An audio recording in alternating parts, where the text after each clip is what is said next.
Alright, so let's continue Shark Week. Why does it keep going down? With Shark Night.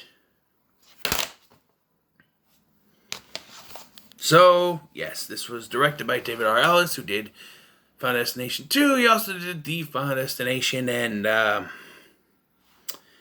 unfortunately, I think this falls into the category of the latter.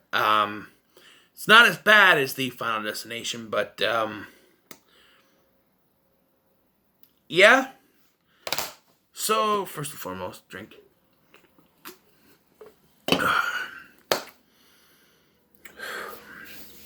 The story is about a group of friends who go to the place in Louisiana, some island, which apparently they have islands in Louisiana. I did not know that, but they go there and they encounter sharks.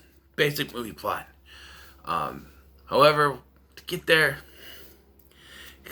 it's confusing. So, first thing I want to touch on is the beginning of this film.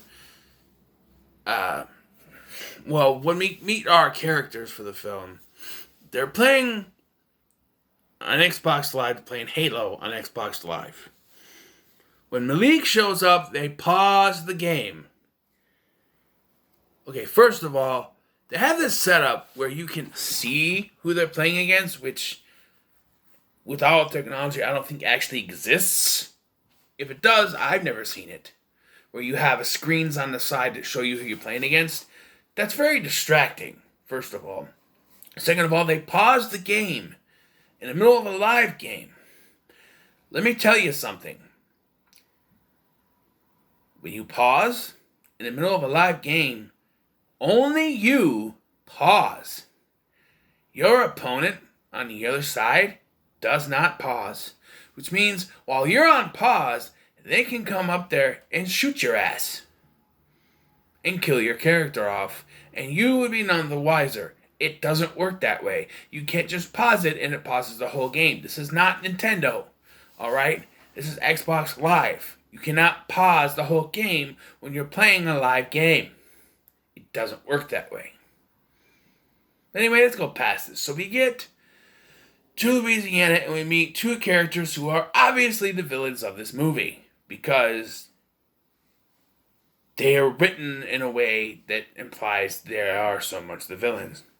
You meet Josh Leonard's character, and right away, you know, he's a bad guy. Just the way he acts, the way he talks, everything. And you meet Sarah's ex, Dennis, played by Chris Carmack, and yeah, he's also a villain, the way that he talks, the way he acts.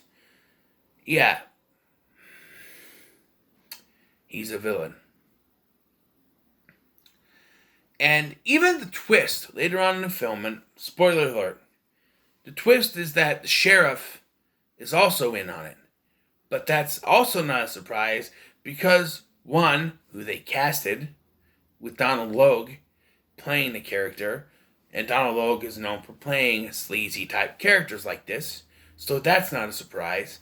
And two, his first scene is ignoring Sarah's speeding because he knows her and thus he's playing favorites, and also taking 2 beers from them. Now, he asked for one, and that's when, yeah, you could say, oh, but he asked for those beers. No, he was bribed and he took it. But he asked for the beers. No, he asked for a beer. He said, why don't you pass me one of them beers? They gave him 2. He goes, oh, hey, here's 2. That was a bribe. Because they knew that, hey, you know, when he asked for a beer, the guy decided, I'm going to offer him another one. And if he takes it, that means it's a bribe and he'll leave us alone. And he took it. That's a bribe. It wasn't said so much on the screen, but that was a bribe, so he'd stay out of their hair. Yes. So, right away, the twist that Donald Logue is in on it is not a twist, because when it happens, you're like, yeah, of course he'd be in on it. He's a crooked cop. You've seen that from the beginning of this film. He's a crooked cop.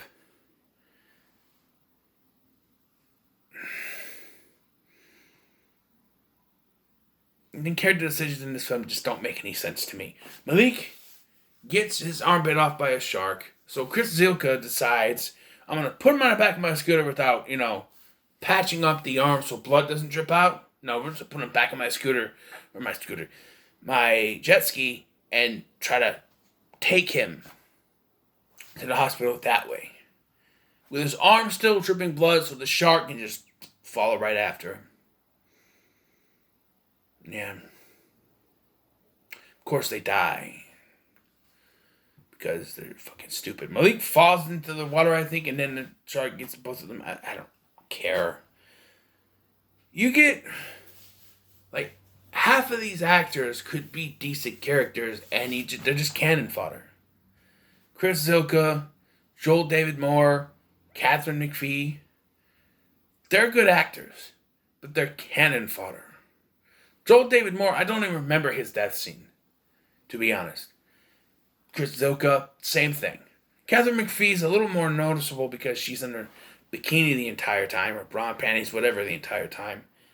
I think this movie's biggest fault is that it was forced into being PG-13.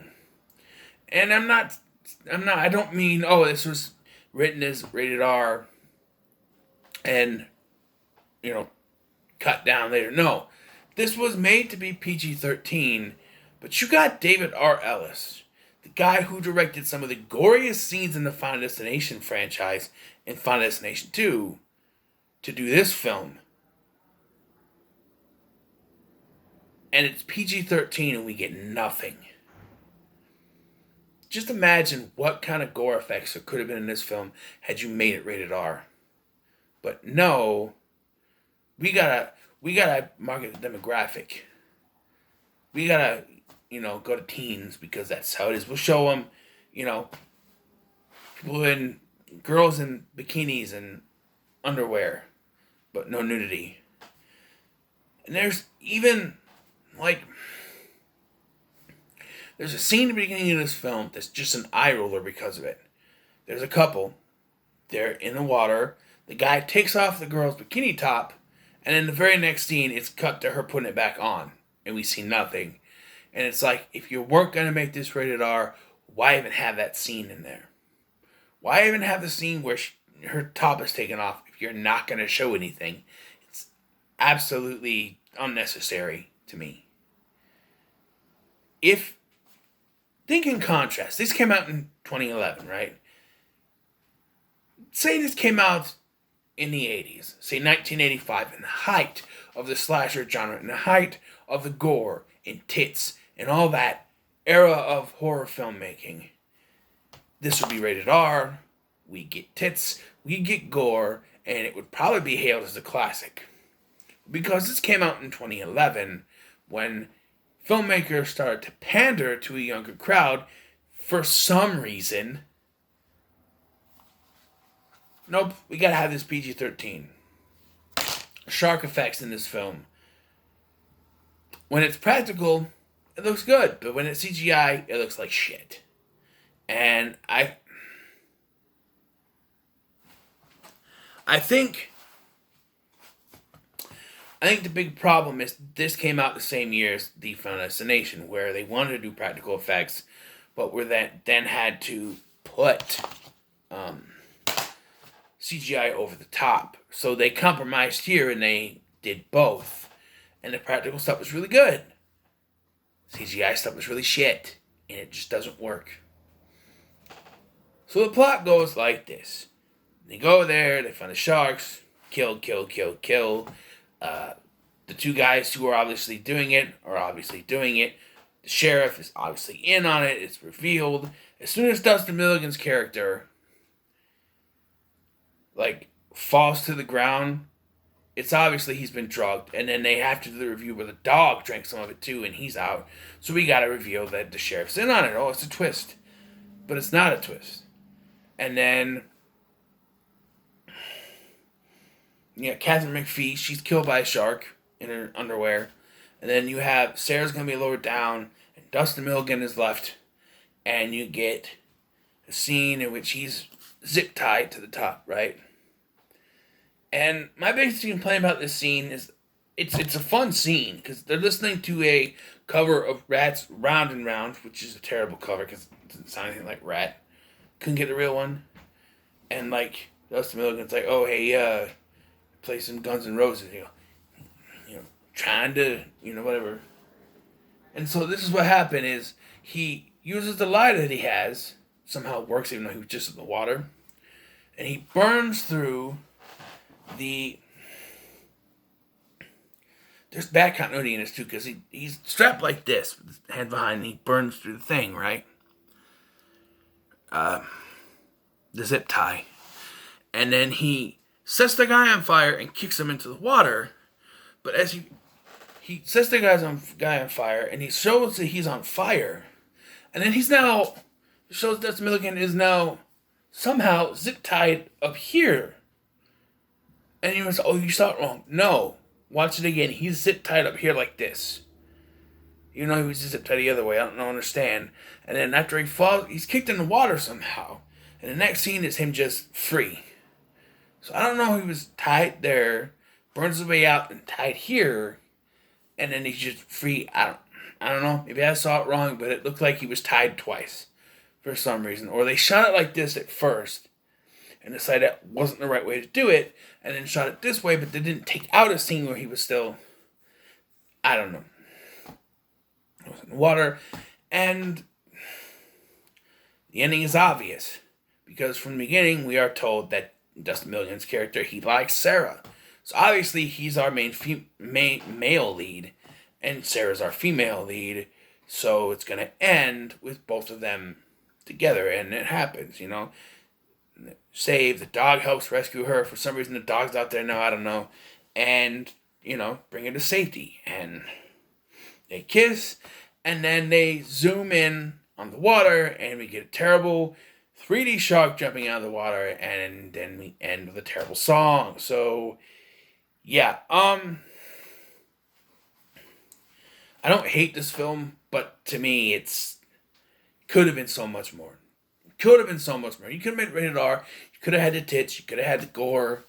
You should have just done it. You should have just pulled the trigger on it being rated R. We didn't need this to be PG-13. Even the cover has a little gore on it. I mean, come on. Just stop.